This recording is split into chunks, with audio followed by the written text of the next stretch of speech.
Pero sandali lang kasi ngayon ko lang naalala itong video na ito eh. May papakita ako sa inyong video kung saan talaga dito nagpapatunay, sinasabi talaga na ang may kagagawan po ng itong mga nangyayari ho sa atin, itong walang iba ho kung hindi ho itong Malacanang. Di ba? At sabi nga, huwag tayong malihis sa totoong issue. Okay? Wait lamang po isisend ko lang sandali lang kasi nakakalimutan ko itong i-download. Pero importante, antabayanan nyo ito. Maganda itong video na ito.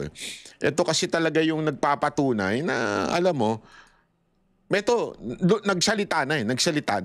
Importanteng maunawaan natin ito Chotomate ha. Huwag tayong bibitaw. Ito ho, napaka-importante nitong maintindihan natin. Kasi, naku po, grabe.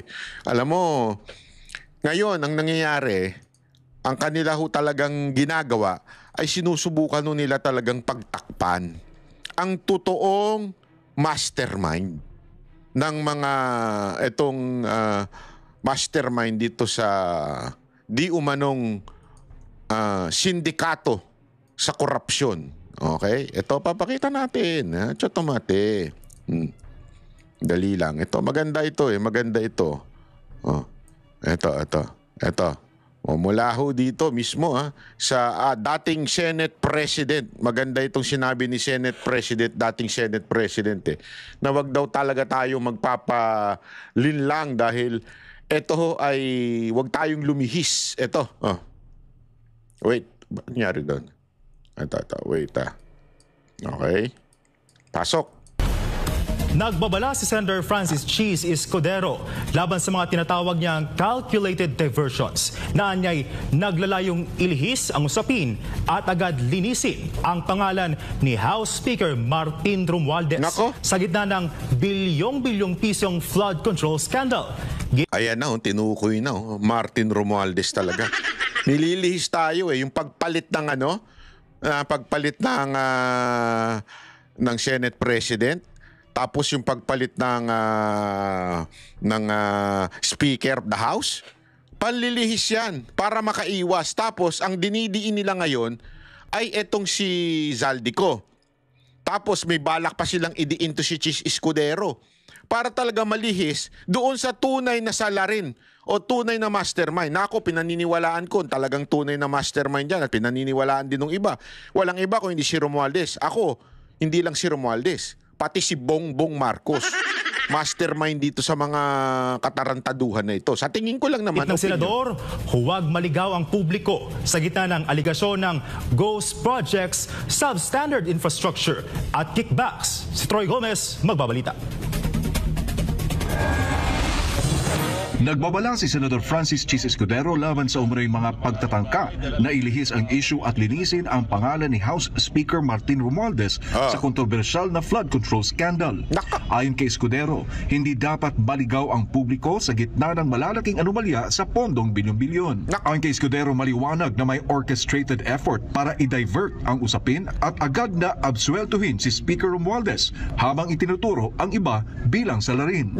Binuweltahan ng senador ang pahayag ni Deputy Speaker Ronnie Puno na nagsabing walang direktang kinalaman si Romualdez sa umano'y anomalya sa flood control budget mula 2022 hanggang 2024. Batay sa datos ni Pangulong Ferdinand Marcos Jr., umabot sa 545 bilyong piso ang inilaan para sa flood control projects mula Hulyo taong 2022 hanggang Mayo taong 2025. Halos 100 bilyong piso dito o katumbas ng 20% ang napunta lamang sa 15 kontraktor. Dagdag pa ni Escudero na sa maagang yugto pa lang ang implementasyon ng 2025 budget at tiniyak umano ni DPWH Secretary Vince Tizon na hindi na mauulit ang mga anomalya ng mga nakaraang taon. Gayunman, iginit ng senador na dapat manatiling mapagbantay ang publiko para hindi matabunan ang issue ng ghost projects at kickbacks. Sa bigat ng pondong nakataya, nananawagan si Escudero ng masusing pagbusisi at pagtutok mula sa taong bayan. Para sa Diyos at sa Pilipinas kong mahal, Troy Gomez nag-uulat, SMNI News. Oh, ayan ha. So ayan nga, malinaw na sinasabi, wag tayong ma-divert dito sa issue na ito. Yan din naman na sinabi ni VP Sara Duterte. Oh. Paano ko nasabi? Dahil alam ko na matalik na magkaibigan si Tony Pet Albano at si Martin Romualdez. Si Congressman D, kung mapapansin nyo, lagi lang yan nakadikit kay Congressman Rudito Albano. So yung pagpapalit nila ng speaker dyan ay para lang yan masabi ng mga tao na meron silang ginawa sa House of Representatives sa reklamo at sa galit ng mga tao. Pero ang totoo niyan ay sila lang din yan. Grupo lang din yan ni Martin Romualdez, ni Sandro Marcos, and of course, syempre, papunta na rin yan kay BBM. So sila lang din yon, sila lang din yan at sila lang din nag-usap kung ano ang gagawin nila at sila lang din ang nagplano kung anong gagawin nila sa 2026 budget because this is all about, number one, presidential elections of 2028 and the budget of 2026. Kasi inubos naman na nila yung 2025, di ba? So 2026 na pinag-uusapan dito. Ayan.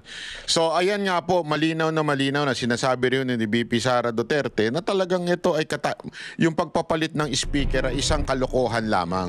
Dahil sila lang din man yan, isang grupo din yan. Ay, 'di ba sabi pa nga ni Kong Pulong ito ay si Sandro Marcos lang naman din ang didesisyon. Hindi, totoo. Kaya kalokohan po yung mga nangyayari ngayon na sinasabing ito daw ay para na magbago. Hindi ho. Kaya dapat panagutin pa rin po ang Malacanang. Panagutin pa rin po si Romualdez. Lalong-lalo na yung best friend ko, si Zaldico. Dapat sumagot sila. Panagutin sila. Sumagot sila sa mga paratang sa kanila. Ito si Marcos, tila parang wala siyang kasalanan. Nagtatanga-tangahan Gago! Huwag naman tayo tatanga-tangahan, Mr. Marcos. Parang wala kang alam Di ba? Ito, papanoorin natin ito Naku, napakaganda ho nitong dito kasi mapapatunayan natin na bakit ko pinapaulit-ulit ito na yung kasinungalingan ni Bryce Hernandez. Kasi nga itong kasinungalingan ni Bryce Hernandez, nagpapatunay lamang po, hindi dahil para i-absuelto si Jinggoy o para i-absuelto si Villanueva, hindi ho.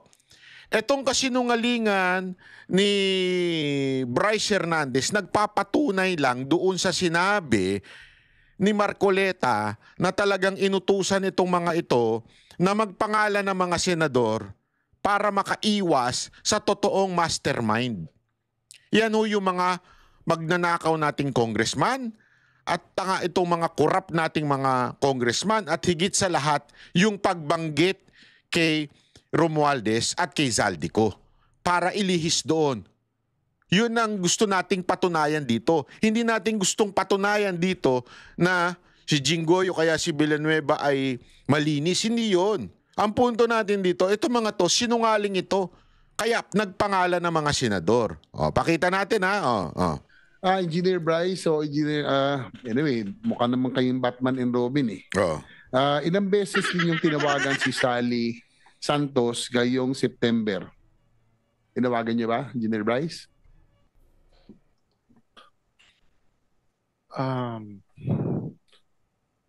Yes or no lang? Parang yes or no lang, ang tagal mo sumagot. Dito alam mo nagsisinungaling Hindi ko po matanda na tinawagan ko. Kung ngayon pong September, Your Honor, parang hindi ko po siya tinawagan. September hindi niya maalala. I mean, ano lang ba ngayon? September, wala pang 20 days. Siguro pag in-upload ko kasi na-interview to 18. So 18 days lang. So aalahanin mo lang yung 18 days. Hindi mo alam, i-issue to ng flood control, hindi mo alam kung tinawagan mo itong tao na ito o hindi. Di ba? 18 days lang po ito Kasi September 18 ho itong video na ito. So, hindi mo alam. Okay? Pero, tingnan natin, tuloy-tuloy. Si Engineer Mendoza, JP. September, base sa call-log ko po, wala po kaming conversation. Wala din daw. Isa pa to. Silang dalawa yung sinungaling Itong dalawang to, itong BGC boys na to, mga napakasinungaling nito mga ito Base doon sa sinampang salaysay ni Ma'am Sally Santos, kayo daw ay tumawag sa kanya. Tama ho ba? Neto po, Your Honor, tumawag po si Engineer Bryce sa akin. Ngayong September po. Opo. Ano pong sinabi? Pakisalaysay na rin po sa committee. Una po, tumawag po siya, personally pong sinabi sa akin na Sally, huwag kang mag-alala, lahat ng mga project na kinuha namin sa'yo, gagawin namin yun. Ako bahala sa'yo, bibigyan kita ng abogado, ng pera, tutulungan kita. Kung pwede sana, meron na sana akong pakikiusap sa iyo. Huwag ka muna sanang magsalita.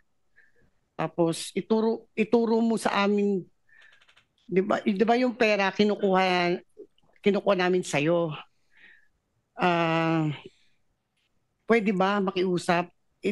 Ituro mo si D. Henry na siyang doon ko binibigay sa kanya yung pera. After po noon, binibigay daw po ni D.E. Henry yung pera kay Yusek Bernardo and then kay Saldico. Papunta daw po kay Saldico. Yun po yung personal na sinabi sa akin nung nakaraan. Ang kausap niyo ay si Engineer Bryce? Si Engineer Bryce po, Your Honor. Engineer Bryce, kinokonfirma ba yung sinasabi sa salaysay? Sino pa ang salaysay ni Sally Santos? Hindi po totoo, Your Honor. With the indulgence of Senator JB, Mrs. Santos, sino ang tumawag sa inyo nitong September? Sino po? Si Engineer Bryce po. Si Engineer Bryce? Yes po. Yan po yung kinikwento nyo na siya nagsabi sa inyo, huwag mag-alala, bibigyan ka pa ng abogado. Yes, Your Honor. Huwag daw po ako magsalita. Huwag ka magsalita dito sa committee na ito. Yes po. Tsaka, Your Honor, kung di po niya ako tinawagan, bakit di po ba nabanggit niya po kanina yung 40-2020? Opo. Nabanggit din niya po yun sa akin. May nandiyan pa ba sa cellphone mo call log na magre-register ang number ni Engineer Bryce? Na-save niyo ba yan? Hanapin ko po, Your Honor. Sige, pakihanap lamang po at itong tao na ito madidiin na ho ito. Thank you, Senator JB. Ma'am Sally, dito sa inyong sinupang salaysay, nitong mga huling linggo, ilang beses akong tinawagan ni Engineer Bryce at Engineer JP upang sabihin tulungan niya raw ako. Tama ba yun? Ba't dalawa? Kasi itong isang to, contractor ito. Parang ginagamit yung lisensya niya. Kaya siya tinatawagan daw nitong mga engineer na ito para hiramin yung lisensya niya, siguro isasama sa mga ibang bibigyan na lang siya ng porsyento. So ilang beses daw siyang tinawagan. Okay? Pero dinideny si Tom Bryce at saka yung isang engineer. Kung sino mang engineer yun. Ang problema, ladies and gentlemen, sino ngayon na may resibo? Yan ang alamin natin. Sila, sabi... Nung sa isang conversation po kasi, may magkasama po sila. Ngayon po, siyempre, tinatanong ko po yung mga... Pareho silang nakausap niyo? Opo. Tinatanong ko po kasi yung mga project kung ginagawa po nila, yung mga kinuha po nila sa akin. So ako po, nagpa-follow up lang po, bigla po sumabat si Engineer JP. Sabi po niya, ginagawa naman daw po. Engineer JP, paano masasabi mo doon? Sir, di po kami nagkausap. So, sino nagsasabi Hindi daw. sa inyo? Hindi daw. Sabi Sige, ni tingnan Ma'am natin. Sally, magkasama kayo at inagaw mo. At yung tungkol sa proyekto, yung tinatanong. Tinawag po siya ni Your Honor, pasensya na po. Tinawag po kasi siya ni Engineer Bryce kasi may kinukonfirm po kasi si Engineer Bryce sa kanya. Kaya po nakasagot po siya. Ma'am Sally, totoo ba yung na sinabihan, totoo ba na sinabihan ninyo si Ma'am Sally na balikan at tapusin ang mga projects? Kasi yun yung tinatanong niya eh. Meron ba kayo nabanggit na tapusin ninyo ito o gawin? Wala po kaming binabanggit na gano'n, Your Honor. Ma'am Sally, nandun po sa inyong salaysay. Hindi po yan totoo, Your Honor. Sinungaling po sila eh. Naku, patay ka. Pinapatapos nila yung mga ghost project. Opo na. Gawin para may maipakita. Ganun ba? Yes, Your Honor. Kasi po siyempre po nakapangalan po sa akin. Iniwan po nila yung mga project eh. Ano pong mga projects yun? Naalala niyo po? Katulad po Kahit yung ilan lang. Katulad po ng PL, nung binisita po ng mahal nating Pangulo. Sa inyo po yon. Sa akin po yun eh. So sila din po ang gumawa nun? Sila po, Your Honor. Lisensya lang kayo? Lisensya lang po yung akin doon, Your Honor. So pinababalikan nila para kung i-inspectionin ay may maipakita, tama ba? Yes po, Your Honor. Katunayan nga po eh. Tinawagan ko po siya noon, sabi ko, dahil nakita ko po sa TV na nagpunta po ang ating mahal na Pangulo. So tinanong ko po si Engineer Bryce, kala ko baka ako ginagawa niyo yung proyekto, naabutan, yun nga nakita ko nga po, ako po yung tinuturo. Siyempre po ako po yung umiiyak sa kanya, bakit po hindi nila tinapos yung proyekto? Ang sabi niya po, may gawa na daw po sila doon. Actually po pinakita po sa akin yung picture eh. Ito nagawa na namin na iba lang yung coordinates na ibinigay sa kay President daw po. Tapos after po noon, pinagawa po niya yung proyekto. Gumagawa pa rin po doon yung taong inutusan niya. Kaya lang po nitong pinatigil na po yun ng LGU. Hindi na po pinagawa yung taong inutusan po nila doon. Engineer Bryce, Engineer JP, ano masasabi niyo sa sinasabi ni Ma'am Sally na pinagawa niyo raw po para may pakita? Yung pong sa PL, yung mga tinuro po niya. Wala po kaming iniutos na tapusin po yung project sa PL. Wala daw! Sus! Ayan na naman tayo eh. Pangako kasi tatapusin ninyo eh. Parang yun ang nasabi. Hindi kayo gagawa. Sila po gagawa. Ano nangyari? Lagi natin, hindi niya inuutosan na tapusin kasi sila gumagawa, lisensya niya, siya yung nagsasabi, baka pwedeng tapusin nyo, di ba? Yes, Your Kasi Honor. ikaw ang sasabit. Ako po sasabit po kasi eh. Kaya po ako nagsasabi po ako ng totoo dito eh. Ang dami pong project po na kinuha po niyan eh. 41 projects. Lahat po yun, kung di po ako nagkakamali. Ilan ang ghost po doon, ma'am, sa tingin niyo? Ang sabi po ni Secretary D. Nakikita niyo yung nangyayari? Sumasabit eh. Sumasabit itong mga ibang kontraktor kasi nga itong mga DPWH official, sila yung gumagamit ng lisensya. Di ba? Tapos ngayon, ituturo nila itong mga senador. Dapat talaga itong mga to, bitayin itong mga ito eh. Sagad sa buto kasi nungalingan itong mga ito. So nakita daw po niya yung Perez daw po, tsaka yan nga pong PL. Tapos hindi ko pa po, may sinasabi pa po kasi si Secretary Dizon na isa, so hindi ko pa po ma-locate kasi po, sa totoo lang po, kaya po ako na dito. Sila po nakakaalam ng mga location. Kahit project inspector po nila, hindi po maituro sa akin kung ano po yung mga proyekto na ginawa nila.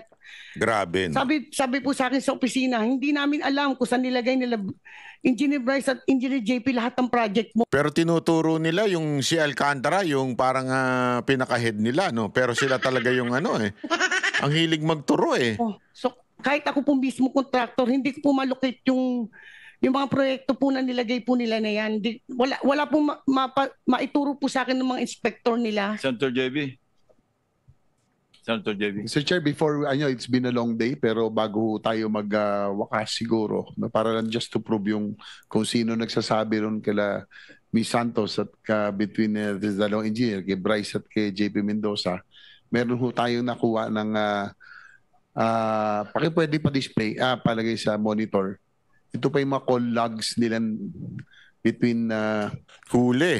Meron call logs. Huli sila ngayon. Tingnan mo sinungaling nitong mga itong mga engineer na to. Oh. Sally Santos and Engineer Bryce, pati kay JB Mendoza. Sige po, ano pa? Do you confirm this? Sabi niyo kasi kanina na si Ma'am Sally, sinabi niya September, no? Nag-usap kayo, Ma'am Sally, nila Engineer Bryce at Engineer JP Yes, itong Your September. Honor. Yes po. So kino-confirm niyo itong tawag? Yes po. Yung pong nasa screen. Engineer JP, Engineer Bryce, paano mo masasabi niyo rito? Ayan, tingin ko po, parang ako naman po yung kausap niya. Ako po. Pero si Engineer JP rin, ha? Kita mo? Huli kayo eh. May resibo naman pala eh. Naku po, grabe, ang tindi, ang lupit. Sabi niyo kanina, hindi kayo nagkausap. Si Engineer JP Mendoza. Ayan po. September 2. Anyway, Mr. Chair, at least andito, meron ho tayong resibo. Ika nga, ano sinasabi ni Ma'am Sally Santos. And before we end, Mr. Chair, I would recommend to the Senate President, Ma'am Sally Santos be recommended to the Department of Justice for to apply for be endorsed for the Witness Protection Program. Thank you, Mr. Chair. Subject to their evaluation. No? Oh, di ba? Ang lupit, ano? Oh, diyan makikita mo talagang patunay na nagsisinungaling itong Bryce na ito. At kasi ganito lang yan eh. Ba't natin nasabi na nabuking tuloy itong mga congressman na ginagamit itong sila Bryce? Kasi nagsisinungaling sila. Doong unang hearing, wala silang tinutulong senador. Nung napunta na sila sa Kamara, biglang nagturo sila ng senador. Napatunayan natin kahapon at ngayon, yung mga kasinungalingan nito ni Bryce, na ibig lamang pong sabihin na talagang ginagamit sila ng mga congressman para po ma-divert yung issue. Para ho hindi masisi yung kanilang pinuno doon. Nako, ito pa, akala nyo yun lang, mayroon pa, sabi ko sa inyo. Mapakatindi ng kasinungalingan nito. Puntahan ko si Bryce, Mr. Chairman, Engineer Bryce, nagpunta ka rin sa Kamara de Representantes at doon marami kang sinabi, may mga picture, kagaya nung sinasabi ni JP na pinicturean niya yung isang telepono at di umano ito ay ang galing ni ni Villanueva dito, panoorin nyo. Ang lupit, ang galing. Dinaig pa abogado, dinaig pa yung Blue Ribbon na chairman eh. Tingnan nyo kung paano niya dito nabuking itong mga to ha. Panoorin nyo. Conversation ni Joel Villanueva at isang Henry Alcantara.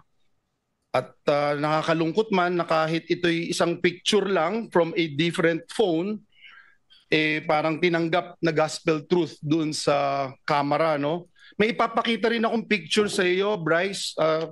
Pakitignan itong picture na to. Lupit niyan. Pakilakihan. Nako. Grabe. Bryce, naaalala mo ba yung messages na ito?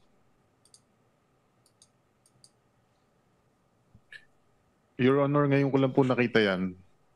Wala po ako nababasang ganyang messages po. Numero mo ba yan na nakikita sa telepono? Numero mo ba yan? Numero ba ng congressman yan? Wala pong nakalagay na numero, Your Honor. Kala mo matalino siya. Kasi noong unang ano ko to, sabi ko wala naman numero ah. Tinanong niya, numero mo ba yan? Di ba? Sabi niya, wala naman numero dyan ah. At tingnan mo sagot ni Villanueva. So pareho pala dun sa binanggit ni JP, wala ring numero. Naalala mo yung message na yan? So yung pinakita pala niya sa camera, wala ring numero. So ibinibintang lang kay Joel Villanueva na wala namang numero. So pareho lang din, wala ring numero to. Ako hindi po. Kasi may nakapagsabi sa akin, ikaw daw ito. Paano ko ipagpilitan kung ikaw din yan?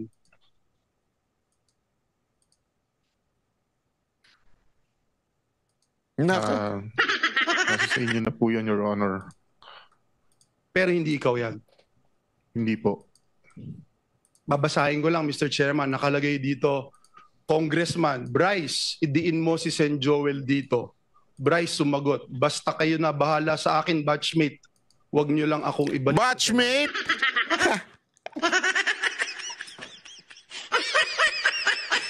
Simpleng banat ka rin, Senator Joel, ha?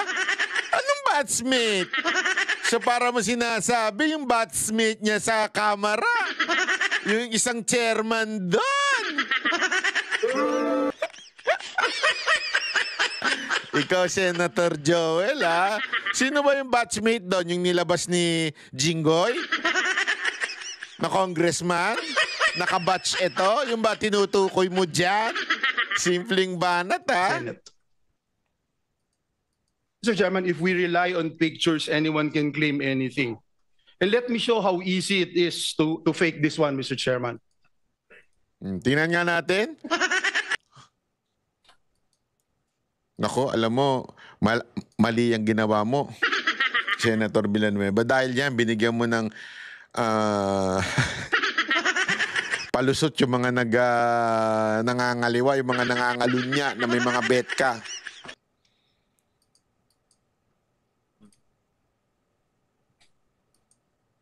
Galing, oh. Kaya hindi ako naniniwala doon sa mga screenshot. Meron isang vlogger mahilig maglabas ng screenshot eh. Tangina, napakasinungaling nun. Ayaw nyo maniwala, ang dali-daling gawin yan eh. Ayaw nyo maniwala. Ayan, dinemo na ni Joel Villanueva. Kaya yung vlogger na lagi naglalabas ng screenshot, delicate siya. Maniwala kayo sa akin, delikado yan. 20 seconds, Mr. Chairman. Galing 20 seconds oh. Nakagawa na siya ng lies. May sagot oh. Ang bilis. Pak. Lupit. Took me 20 seconds, Mr. Chairman, to do that. Mr. Chairman, maaaring sabihin yung cellphone na nagpicture at ang metadata ng picture na ito ay para sabihin kinuhanan talaga noong October 2023. Ayan ha. Tingnan mo itsura ni Bryce. Sabi niya, yari tayo dito. Patay! Booking! Di ba? Kita nyo, di ba? Ang bilis, ang galing maayos. Kaya lang, paano ba? Sandali, may timestamp yan Yung tinatawag na kung kailan kinuhanan yung picture nung parang hindi screenshot yun yung picture mismo. Di ba kasi ito yung pinakita, ito yung cellphone, tapos pinicturean ng cellphone, di ba? So, dito may timestamp doon sa nagpicture. Paano mo ngayon babaguhin yan? Tingnan nga natin. Joel Villanueva, paano mo babaguhin yan? Kanina si Mr. JP nagsasabi, baka 2022. Pakita din po natin kung paanong mag-alter sa metadata of an image. Sige nga. Binago, lupit. Naka! Nababago pala yon. Yari tayo dyan. Nako po, patay tayo dyan. Nako. Binuking mo naman yung mga yung mga may mga bet ka. Ganun po kadali, Mr. Chair. Mr. Chairman, bukod po sa napakadaling magdoktor ng picture, inamin niya po mismo doon sa camera na? And if we can show the minutes and the transcript of the hearing, inamin po ni Engineer Bryce na wala siyang personal knowledge sa mga mensaheng ito. Can you confirm, Engineer Bryce, itong binanggit nyo na Your Honor regarding sa mga text messages po, wala po. Kasi you're being asked to prove your allegations na may pruweba or usapan tayo or at least make sure for fairness sake, sabi niya Rep. Adyong. Would you confirm na ito po yung naging sagot niyo, sir? Nako po. Ano yun? Yes, Your Honor. Nako, patay ka. Ibig sabihin, hearsay, Mr. Chairman, daig pa po nito yung chismis. Nako! Alam natin pag mga chismis. Nakakalungkot dahil yung chismis trying to destroy me, my name, our family, our loved ones. May mga anak din ako, Engineer Bryce. At higit sa lahat, yung simbahan na aking nire-represent na milyong-milyong tao ang nire-respeto yung aking pananampalataya. Mr. Chairman, tandaan din po natin na Bryce and JB, nakita nyo kanina yung pinakita kong video. Hindi ba ganun kadali gumawa? Yes or no lang? Hindi po namin alam na pwede palang gawin yun. Naku! Hindi nyo alam. Okay, so ibig sabihin, hindi nyo ginagawa itong pamimik. Tingnan mo alam mo ang galing ni Joel dito, standing hindi ko lang magawa mag-standing ovation ngayon kasi wala po akong saplot sa baba Tayo na, baka hindi standing ovation ang lumabas dito. Hindi, gusto ko mag-standing ovation sa ginawa niyan to Tingnan nyo Tao ang nire-respeto yung aking pananampalataya. Tingnan nyo. Mr. Chairman, tandaan din po natin na Bryce and JB, nakita nyo kanina yung pinakita kong video. Hindi pa ganun kadali gumawa?